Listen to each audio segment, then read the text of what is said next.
Vous regardez le 24 News, merci de nous rejoindre pour un nouveau numéro de Rencontre avec. Aujourd'hui, on vous emmène loin, au cœur de l'un des plus beaux joyaux de l'Algérie, j'ai nommé le Sahara. À l'heure où le tourisme saharien est devenu un secteur en plein essor ces dernières années, porté notamment par un engouement national et international, c'est donc un véritable secteur crucial et clé qui fait rayonner l'Algérie et qui valorise aussi notre culture, notre savoir-faire et surtout un patrimoine naturel exceptionnel et unique au monde.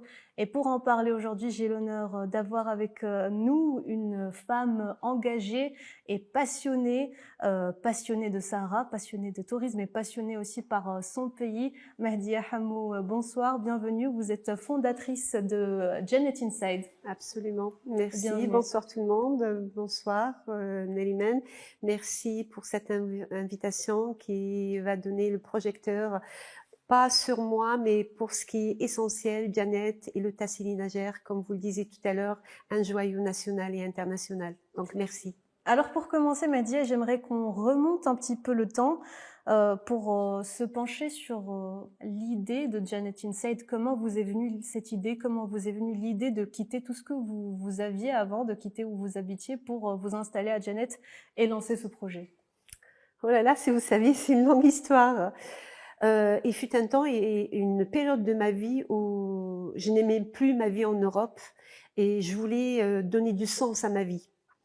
J'ai quitté l'Europe et moi je fais des sports mécaniques, je fais des rallyes de régularité, oui. Et j'avais fait mon premier rallye en Tunisie. Et en Tunisie, comme le rallye de régularité, il faut savoir que c'est des rallyes par étapes. L'une des étapes, c'était le désert de la Tunisie.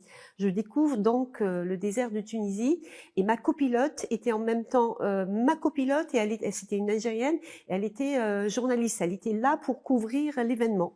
Et quand elle a vu que je venais de l'autre côté de la Méditerranée, que j'aimais le désert, que j'aimais les voyages d'aventure, elle me parle de l'Algérie. Je connaissais pas du tout le désert algérien. Donc plein de questions se sont bousculées dans ma tête. Et à l'époque, il y avait un rallye qui se préparait en Algérie. Elle me met en contact avec l'organisateur. Je finis le rallye en Tunisie.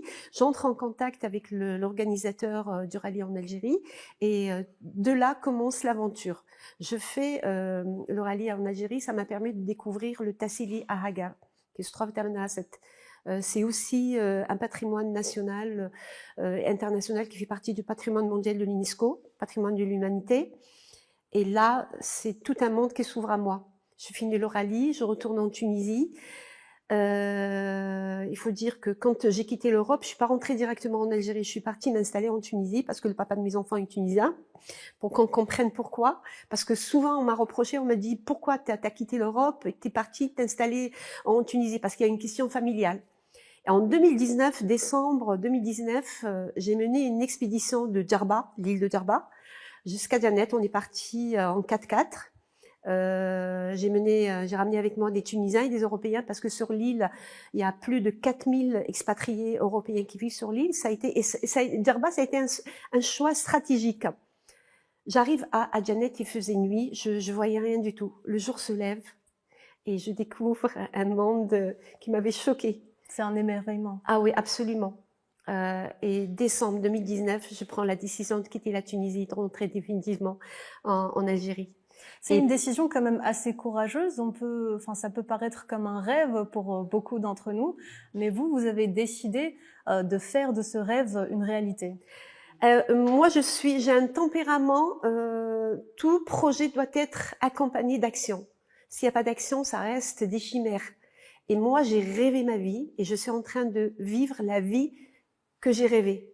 J'ai tout fait pour y arriver. C'est vrai que j'ai quitté le confort de l'Europe. J'avais une très belle vie en Europe, un job que j'aimais bien, ma maison, mes enfants. Mais ça manquait de sens. Ça manquait de sens. Il me manquait quelque chose. Donc j'ai bousculé ma vie, je suis partie, j'ai fait ce rallye et à partir de ce rallye, tout s'est déclenché.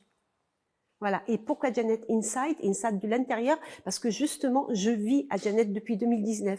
Et tout ce que... En fait, je ne vends pas de voyage, je partage des expériences.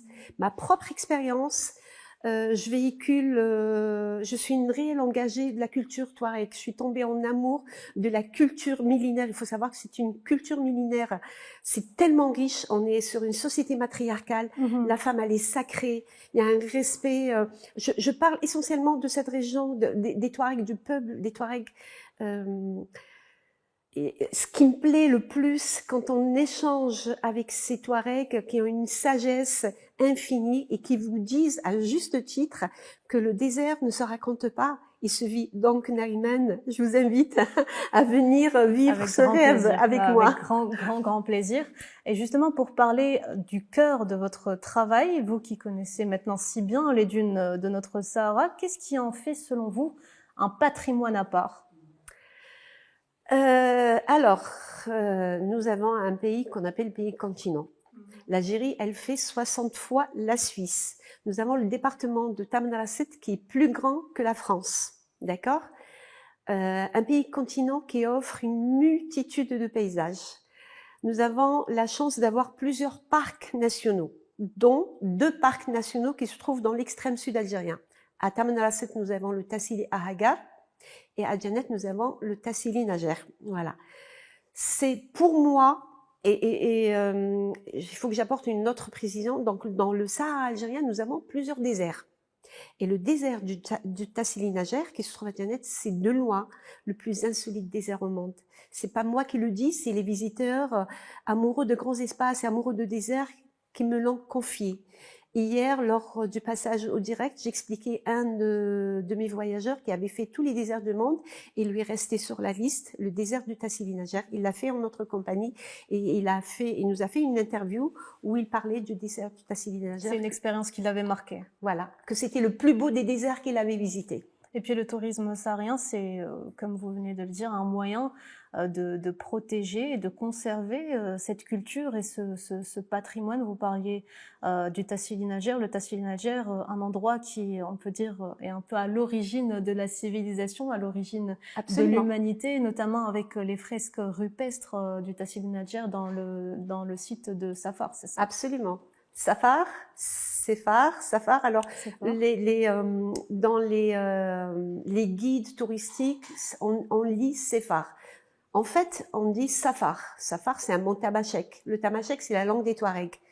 Et ça a été francisé, donc on dit Sefar. Sefar, c'est sur le plateau du Tassili Najer. C'est un trek, on peut y accéder qu'à pied, comme son nom l'indique. Et toute la logistique, elle est portée à dos de mulet. Mais ça vaut le coup, c'est sportif. Et le trésor qui se cache à Sefar, c'est plus de 15 000 dessins et gravures rupestres qui datent de la néolithique, qui datent de la préhistoire. Sefar, c'est l'un des berceaux de l'humanité. C'est pas rien, vous rendez-vous compte ce qu'on a en Algérie, ce trésor. Rien que ça, on a plusieurs trésors, mais rien que ça, imaginez, Sefar, c'est l'un des berceaux de l'humanité, et on l'a en Algérie. Sefar, on vient découvrir Safar, partout dans le monde. Quand je énormément d'étrangers, absolument, des chercheurs, des géologues, des amoureux de l'aventure, des amoureux des paysages, des amoureux des trekkers qui font des trekking partout dans le monde, et des amoureux du désert. Et quand on sait, c'est une réalité, mais il faudra la souligner aussi, quand on sait qu'il y a des Algériens ici, en Algérie, qui ignorent ce trésor. Un trésor qui est classé au patrimoine mondial de l'UNESCO depuis 1982. Depuis 1982. Et puis, Mehdiya, ce tourisme saharien vient aussi valoriser l'une des plus belles cultures de notre beau pays, qui est la culture touareg. Absolument. Et vous faites découvrir cette culture touareg aux voyageurs? Absolument, absolument. Alors, quand nous, on a plusieurs produits. J'entends par produit, on a des safaris en 4x4. On a des randonnées chamelières, on a des treks. Quand vous lisez certains guides touristiques, il y a la Tadrart, il y a Sefar ou Safar. Moi, le fait que je sois installée à Djanet, en contact avec les locaux, ça m'a permis de découvrir d'anciens circuits qui ne sont plus à jour. Je me suis déplacée, mais les locaux, les Touaregs, m'en ont parlé, et moi je suis très curieuse, je suis de nature curieuse. J'ai été avec certains guides Je ne propose jamais un circuit sans l'avoir testé moi-même. Mhm. Donc, j'ai remis au goût du jour certains treks qui existaient bien avant. Je ne vais pas donner de nom parce que voilà, il s'agit de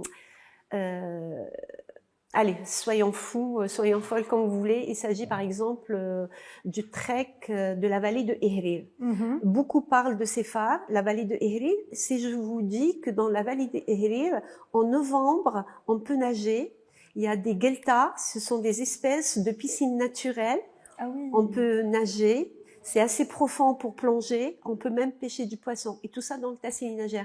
Vous l'imaginiez ça? Pas du tout. Eh ben, je vous le fais découvrir. C'est ce que que j'ai fait. Souvent, quand on pense au désert, on pense aux dunes, aux magnifiques couchers de soleil, mais jamais au fait qu'on puisse nager là-bas. Il n'y a pas que ça. Il n'y a pas que ça. Il y a la saison dernière, j'ai eu une famille qui est venue de Lille, un couple avec 2 enfants. Fin décembre, Lille il fait très très froid. Fin décembre, ils étaient sur la vallée des Ihrir, autour d'une guelta où ils plongeaient, nageaient. Ils sont repartis sur l'île bronzés. Mahdia, on dit d'ailleurs que chaque voyage dans le Sahara est une expérience exceptionnelle. Vous qui accompagnez les voyageurs, qu'est-ce qui les transforme le plus, à votre avis? Il se passe un événement solvateur quand on est dans le désert. Vous savez, quand on est dans les grandes villes, on n'a pas le temps de s'écouter, alors que c'est un exercice que j'invite tout le monde à faire. Et quand on se trouve dans les grands espaces, le silence, Oui. On est face à soi. Et quand on est face à soi, il se passe un phénomène incroyable. On s'écoute, on écoute la petite voix qui vient de l'intérieur. Et ça vous transforme. Et ils repartent tous transformés. Je peux vous donner, je peux raconter une petite histoire. Une voyageuse qui venait de France, qui m'a été conseillée par son patron, qui me suivait sur LinkedIn. Cette dame avait vécu un traumatisme. Elle avait perdu son frère dans des conditions horribles. Et elle avait ça sur le poids, elle n'arrivait pas à s'en défaire. Elle n'arrivait pas à faire le deuil. Son patron lui dit, mets-toi en contact avec Mahdia. Donc elle rentre en contact avec moi. Il se trouve que moi aussi, j'ai perdu l'un de mes frères d'une mort assez horrible. Donc j'ai compris, j'ai compris sa démarche. Je lui dis, elle s'appelle Christelle. Je lui dis, Christelle, écoute, tu n'as rien à perdre. Viens, essaye. Tu vas t'asseoir sur l'une des dunes. C'est pas la place qui manque. Tu t'assois sur l'une des dunes et tu laisses tous tes paquets, toutes tes charges, tu vas les laisser à Janet. Tu tentes l'expérience, tu fais l'exercice. Elle est restée 8 jours parce que nous, on sort en safari, c'est un mode bivouac. Chaque nuitée a un lieu dans un site différent. Le jour de son départ à l'aéroport, elle m'a enlacée. J'ai l'émotion qui me monte parce qu'il s'agit aussi de mon frère qui est parti dans des conditions difficiles. Elle m'a embrassée, elle m'a dit merci. Elle est repartie apaisée avec elle-même. C'est une véritable cure spirituelle. Absolument. Finalement. Ça a été pour elle une véritable cure spirituelle. Donc elle a réussi à faire son deuil grâce au contact du désert. Parce que le désert, je vous assure, il vous transforme. C'est au-delà de voyage, c'est un voyage interne, spirituel, comme vous le disiez tout à l'heure. Et il y a de plus en plus de jeunes aussi qui sont intéressés par ces voyages au Sahara. Vous devez en recevoir beaucoup? Absolument, absolument. Alors, je reçois énormément de binationaux. Dans ma communication, moi, la première, je faisais l'erreur avec mes enfants quand on venait en Algérie, on allait chez la famille. Sans plus. Quand mes enfants ils étaient petits, c'est moi qui préparais les bagages, j'achetais les billets, je leur disais allez, on va au bled, on va en Algérie chez la famille. Ils n'avaient pas leur mot à dire. Une fois mes enfants ont grandi, à l'âge d'adolescence, ils me disaient ben on n'y va pas, il y a rien dans ton bled. Moi le mot il y a rien dans ton bled, ça m'a marqué. Et donc j'ai changé de stratégie. Quand je venais, je voyageais un petit peu. Je prenais sur le mois, je prenais une semaine pour faire le tour de l'Algérie. Donc dans ma communication, j'invite les binationaux, je leur dis voyagez autrement. La famille c'est très important, mais essayez de faire découvrir le pays à vos enfants pour qu'ils soient fiers de leurs origines. Donc oui, je les incite à voyager autrement en découvrant chaque fois qu'ils viennent visiter la famille une région de la région d'Algérie, enfin de notre pays continent, l'Algérie. Et puis on a vu Mahdia, sur les réseaux sociaux, vous êtes assez active. Vous postez d'ailleurs très souvent des images de votre règle, de vos voyages. Ça contribue aussi beaucoup dans le fait, dans l'attraction des voyageurs, peut-être, en vous voyant sur les réseaux sociaux, en vous suivant. Absolument, absolument. C'est vrai que je suis très active sur les réseaux sociaux, mais la plateforme de prédiction que je préfère, je ne sais pas si on a le droit de les nommer Ah oui, ou pas. oui, allez-y. Je suis très active sur LinkedIn, et sur LinkedIn, j'ai une grande communauté qui me suit, pas que des binationaux, justement le fait que je publie, on me voit moi marcher dans les dunes, on me voit avec mon véhicule, j'ai un 4x4 sur les dunes. J'ai appris toute la logistique, je l'ai appris sur le terrain. Oui. J'ai appris à piloter avec mon 4x4. Donc il voit une petite femme. Oui, une femme. Surtout, voilà, c'est vrai que c'est pas très commun et ça inspire beaucoup. Oui, c'est très inspirant. Oui. On a des dunes, par exemple, pour ceux et celles qui connaissent Moulinaga, c'est une dune qui monte et qui descend. Eh bien, je réussis à la faire avec mon véhicule. Donc, quand je communique et je publie ce genre de photos ou de vidéos, ça inspire la curiosité, ça inspire le fait de me contacter pour vivre la même expérience. Donc, c'est peut-être là que je réussis parce que justement, je suis sur place, je suis à Janet, d'où Janet Inside, du cœur de Janet. Autre point aussi important, Mahdia, c'est la protection de notre patrimoine, la protection de notre Sahara. Peut-être qu'il est crucial et important de protéger le tourisme saharien, ne pas en faire peut-être un tourisme de masse, maintenir la qualité et l'authenticité aussi de l'endroit. Est-ce que vous veillez à ça dans votre quotidien, Janet ? Absolument, carrément. Tout à l'heure, j'évoquais le fait qu'avant de venir m'installer à Janet, avant de la découvrir, j'avais passé 10 ans de tourisme saharien en Tunisie. Et en Tunisie, on le sait, c'est un tourisme de masse. De masse. Et je l'ai vécu, je connais les dégâts que pourrait avoir le tourisme de masse. Je découvre l'Algérie, je découvre le sud algérien, je découvre le désert algérien. Nous, très sincèrement, moi la première, je veille à ce que ça soit un tourisme qualitatif. De toute façon, de toutes les façons, on n'a pas besoin de tourisme de masse. Il faut que ça reste un tourisme qualitatif. Et j'ai tout quitté pour m'installer à Janet, c'est justement pour m'engager dans cette voie, pour que ça reste qualitatif et offrir à nos voyageurs, à nos grands voyageurs du monde, un voyage authentique, un voyage d'aventure. Et d'ailleurs, il y a une organisation qui s'appelle Skift en 2022, 1er janvier 2022, si ma mémoire est bonne, elle avait sorti un article qui avait classé l'Algérie première destination de voyage d'aventure. Mondiale, destination mondiale. C'est pas rien. C'est pas rien. Mahdia, ce qu'on voit dans les images que vous postez aussi, c'est les beaux voyages, les dunes, les magnifiques couchers de soleil. Mais il faut noter que derrière tout ça, il y a une véritable organisation logistique. À quoi ressemble une journée de travail lambda pour vous au cœur du Sahara ? L'envers du décor. L'envers du décor, oui, les coulisses. Les coulisses. Je vous assure que chaque jour est un défi. Chaque jour est un challenge.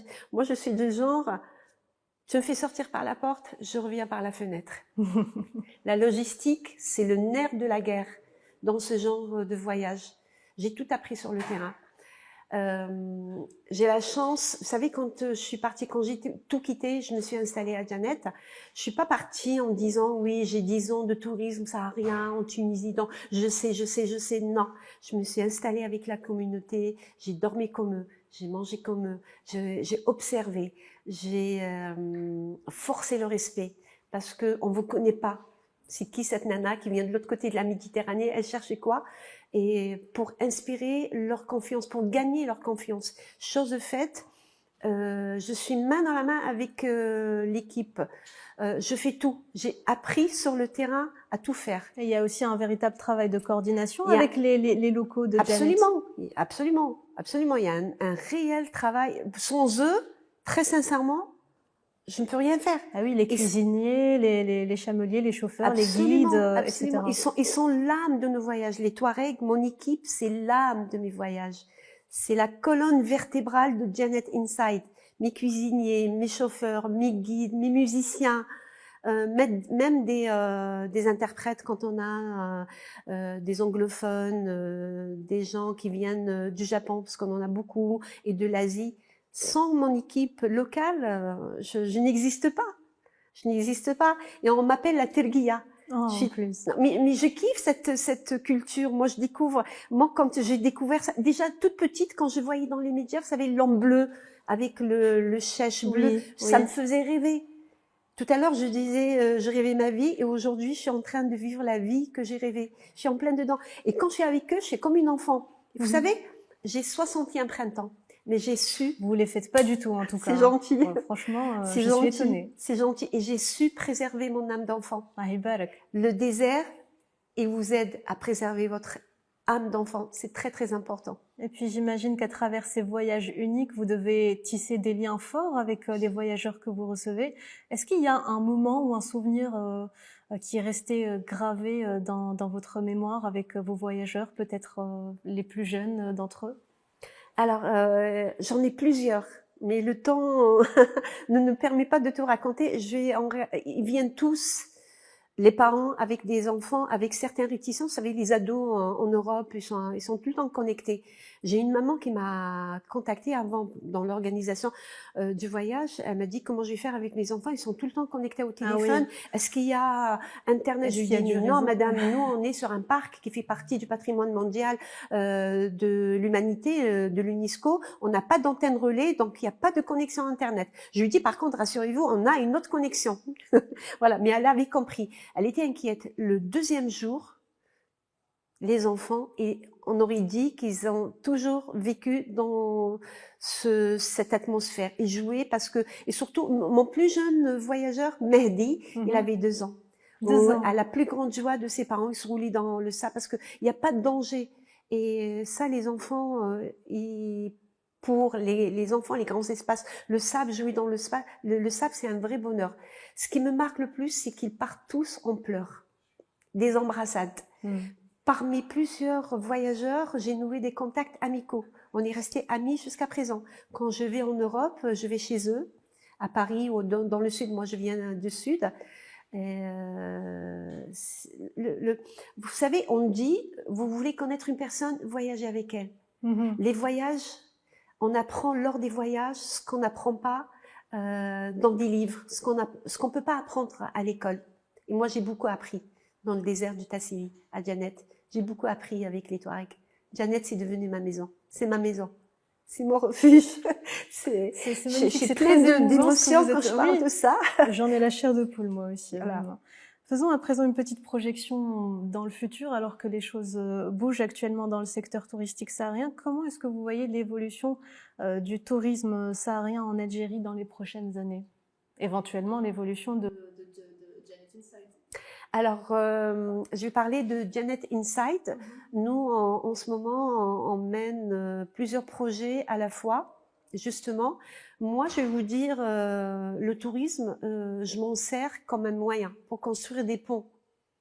Pour construire des ponts et pour apporter des projets à Janet. Ces projets, je les apporte grâce aux voyageurs, notamment aux binationaux, on constate ces derniers jours, ces dernières années, plus exactement, un regain, un retour aux sources. Beaucoup de binationaux rentrent au pays pour s'installer dans diverses régions de l'Algérie. Et ce qui me fait plaisir, c'est que parmi mes voyageurs, il y en a 3 qui sont venus s'installer à Janet autour de projets divers. Et donc, moi, je sensibilise ces voyageurs autour de projets innovateurs pour essayer d'avoir des circuits courts. Parce qu'on habite l'extrême sud de l'Algérie. Oui. Tout ce qu'on consomme, il vient du nord.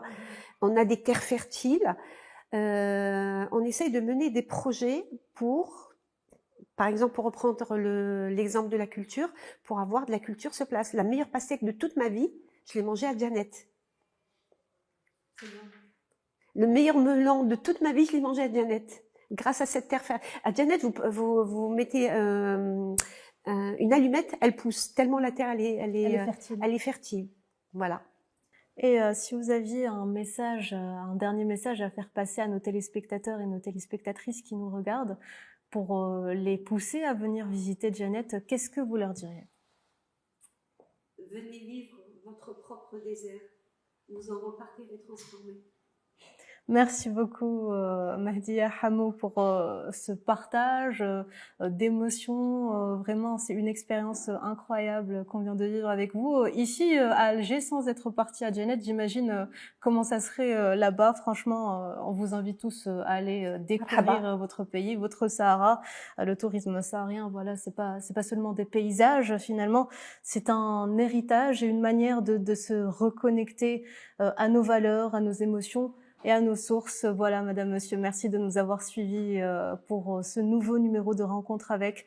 Restez avec nous sur Al 24 News.